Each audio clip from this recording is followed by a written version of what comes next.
Wassalamualaikum warahmatullahi wabarakatuh. Perkenalkan, nama saya Amir Sastra. Baik, kali ini saya akan menjelaskan perancangan sistem informasi manajemen rumah sakit berbasis web. Yang di sini yang ditujukan sebagai untuk tugas UAS IMK. Baik, di sini saya akan menjelaskan yang pertama yaitu pendahuluan.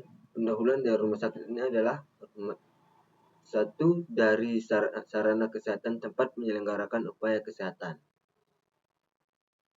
Dalam perancangan aplikasi ini, yang kita membutuhkan yaitu landasan teori. Landasan teorinya dapat kita lihat di sini.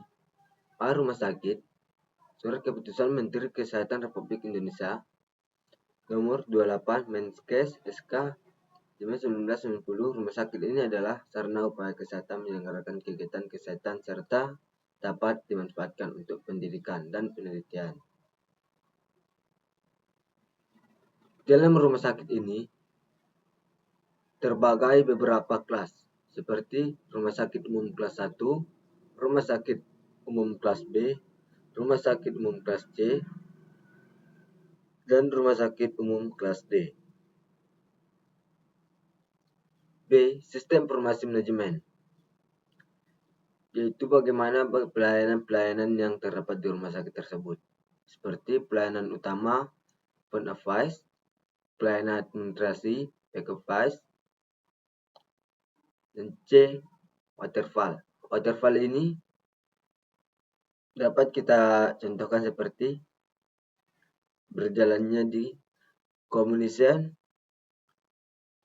project institution, requirements, clustering, yang kedua planning, estimating, scheduling, tracking, yang kedua modeling, analysis, design.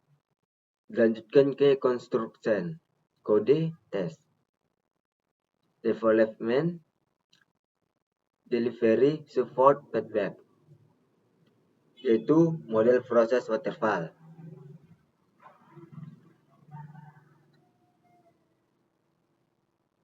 Communication adalah langkah ini merupakan analisis terhadap kebutuhan software dan tahap untuk mengadakan pengumpulan data dengan melakukan pertemuan dengan customer maupun pengumpulan data. Planning atau perencanaan. Proses planning merupakan lanjutan dari proses communication, analysis, requirement.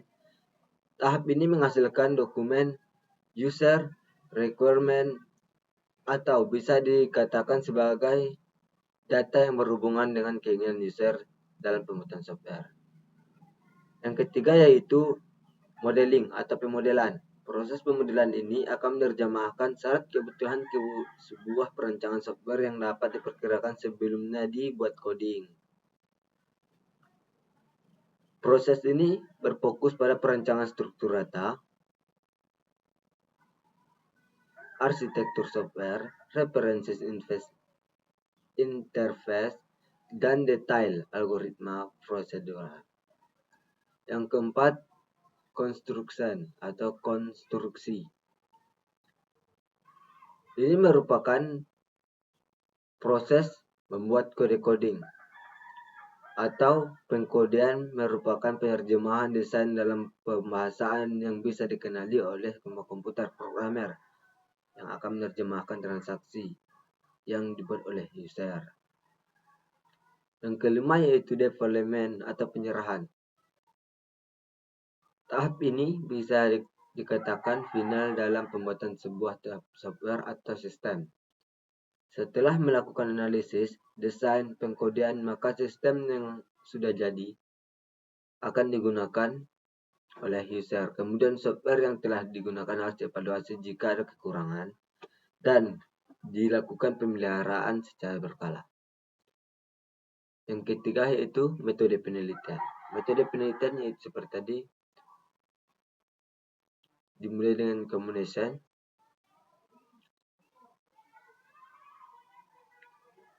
bagian planning ini tahap perencanaannya yaitu saya membuat di sini kegiatan komunikasi wawancara untuk menganalisis kebutuhan. Waktu pelaksanaannya 2 jam. Menyusun rencana kerja 2 jam. Pemodelan desain per 2 hari. Perancangan desain antarmuka program 7 hari. Penulisan kode pemrograman 30 hari ataupun lebih. Benar itu. Penyerahan program dan evaluasi 2 jam. Nah, di sini kita bisa lihat proses bisnis pelayanan rumah sakit.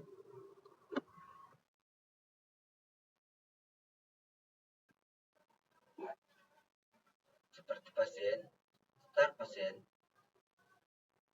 mengisi form biodata, lalu masuk ke pendaftaran, menyimpan data pasien. Berarti di sini dia sudah menggunakan sistem web. Lalu masuk mendapatkan nomor rekam medik, masuk ke poliklinik, pemeriksaan kesehatan, dilanjutkan rawat inap,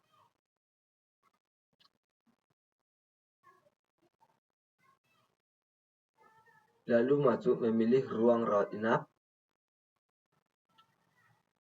selanjutnya menyimpan data ruang pasien. Dalam rawat inap ini dia juga bisa mengambil ke apotek untuk mengambil obat. Lanjut, menyimpan data ruangan pasien, kita masukkan ke pasien.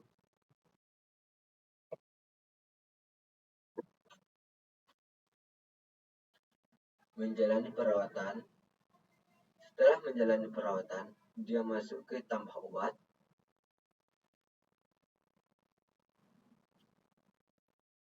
Tambah obat ini, dia juga bisa sembuh ataupun dia masuk ke tahap untuk ke apotek mengambil obat. Rawat inap.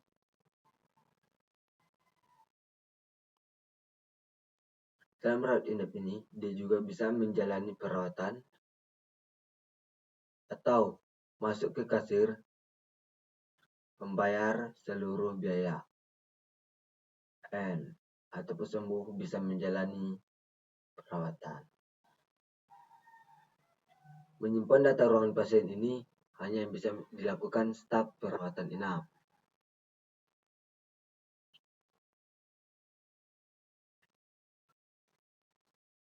Yang ketiga, modeling. Dalam tahapan modeling ini ada yang disebut dengan use diagram. Dalam use diagram ini, untuk mendefinisikan aktivitas-aktivitas penggunaan sistem, interaksi antara pengguna dengan sistem ataupun interaksi antara pengguna. Use case diagram sistem informasi manajemen rumah sakit dapat kita lihat di sini.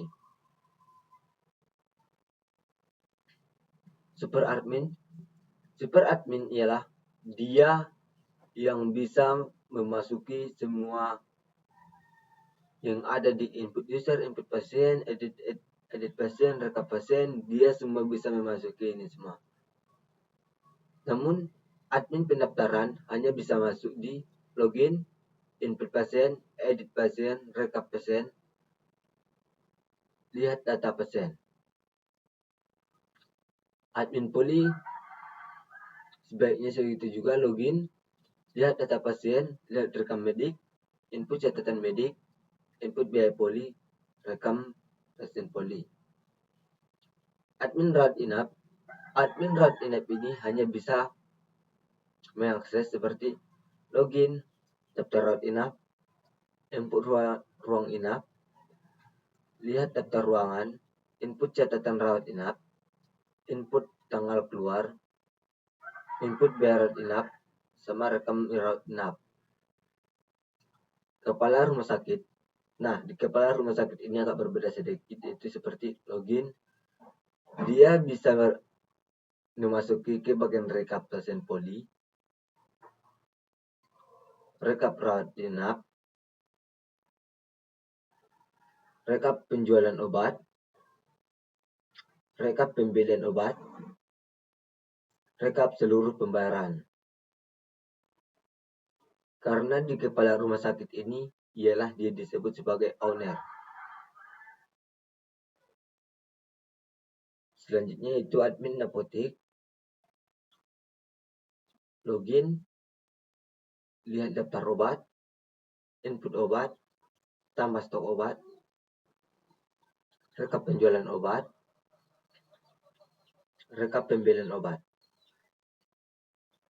Admin kasir hanya bisa memasuki dua, yaitu login, rekap biaya pasien, sama rekap seluruh pembayaran. Dan yang hanya bisa cetak laporan dalam seluruh biaya yang terdapat di sistem informasi manajemen rumah sakit ini hanyalah kepala rumah sakit tersebut.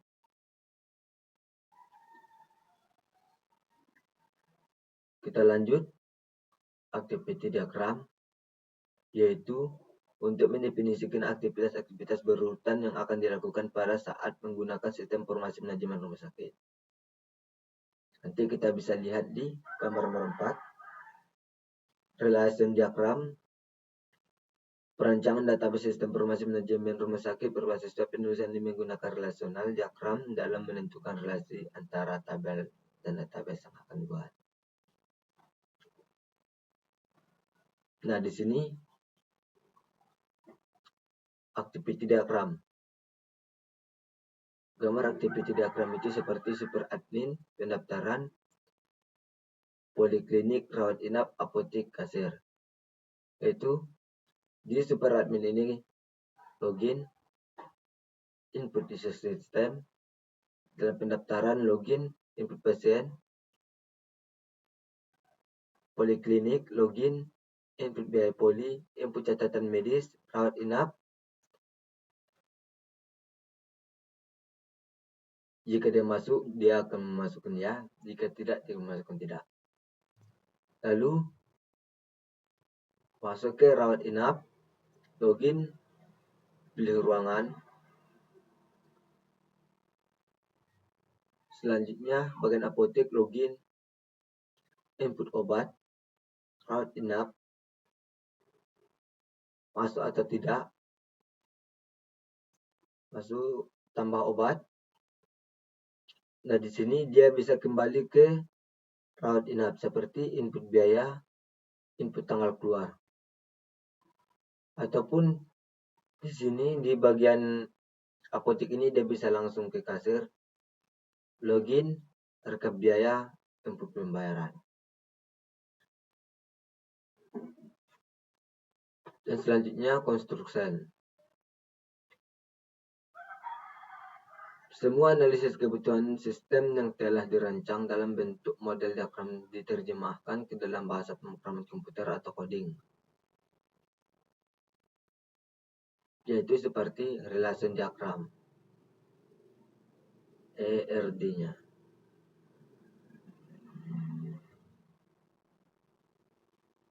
Pasien dan data pasien itu dibutuhkan ID pasien, nomor rekap medik, nama pasien, tanggal kelahiran pasien, jenis kelamin pasien, alamat pasien, agama pasien, keterangan pasien dalam perawatan. Itu masuk kasir. Kasir yang dibutuhkan hanya dua, ID kasir, ID pasien.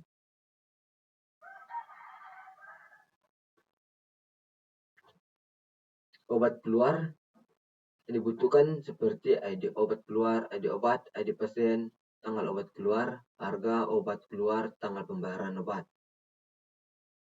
Selanjutnya di bagian obat, ID obat, kode obat, nama obat, harga obat. Di dalam klinik nanti dia akan obat masuk, ada obat masuk, ID obat masuk, ID obat, tanggal obat masuk, jumlah obat masuk, harga beli obat. Daftar obat, ID obat, tanggal kadaluarsa, jumlah obat, keterangan obat. Total pasien yang dibutuhkan yaitu 2, ID pasien, ID total pasien, sama ID pasien. Bagian poli, ID pasien keseluruhan, Jenis poli, status, penyakit, catatan medis poli. Jenis poli, ID jenis poli, nama poli. Biaya di dalam biaya ini seperti masuk ID biaya, ID pasien, biaya ruangan, biaya administrasi, biaya dokter, biaya observasi, biaya tindakan, biaya ambulan, biaya visit dokter, biaya visit spesialis, biaya perawatan, biaya laboratorium, biaya lain, biaya total biaya.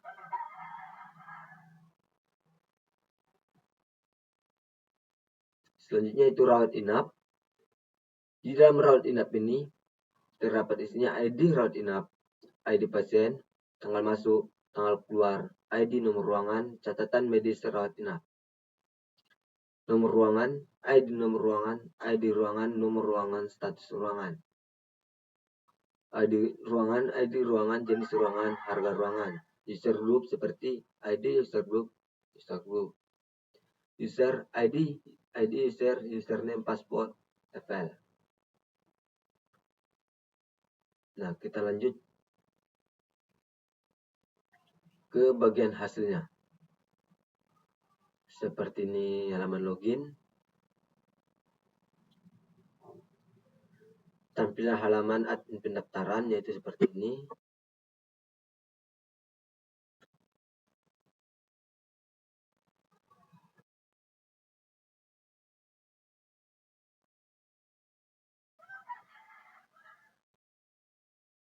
Selanjutnya hasil.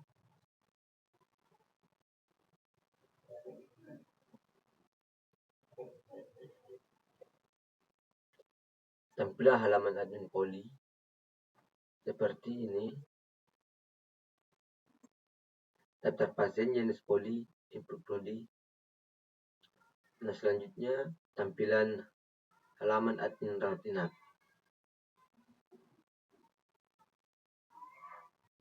Selanjutnya tampilan halaman admin apotek,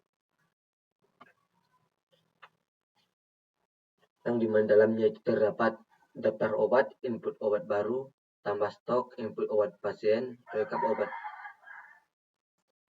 obat keluar, rekap penjualan. Selanjutnya tampilan halaman admin kasir.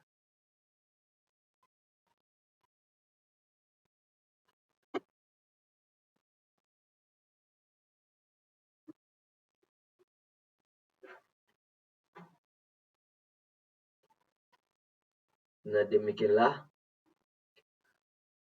penjelasan saya dalam menjelaskan perancangan sistem informasi manajemen rumah sakit berbasis web ini. Dan saya akhiri. Wassalamualaikum warahmatullahi wabarakatuh.